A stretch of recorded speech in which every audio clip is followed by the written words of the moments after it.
Welcome to Chillin' 101. We hope this video helps. You start by readying your laptop and files so edits are efficient.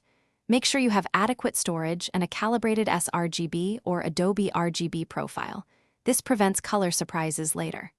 Open your RAW or high-resolution images in your editor, then immediately duplicate the background or make a working copy so you can revert. Once done, arrange your workspace.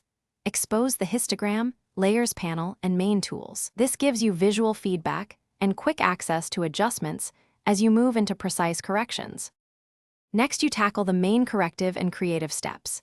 Begin with global edits, exposure, whites, blacks, contrast, and white balance, because they set the foundation. These affect subsequent local work.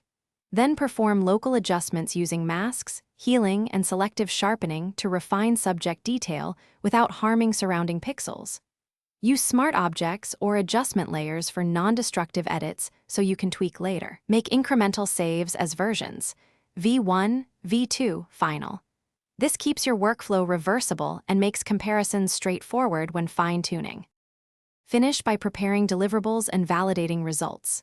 Export with the right format and quality, JPEG ~80% for web, TIFF/PNG for print, and embed the color profile, resize to target dimensions and apply output sharpening.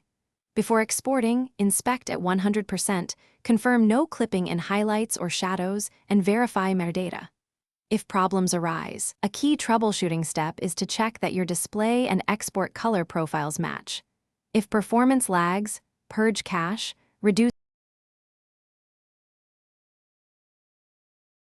Thanks for watching.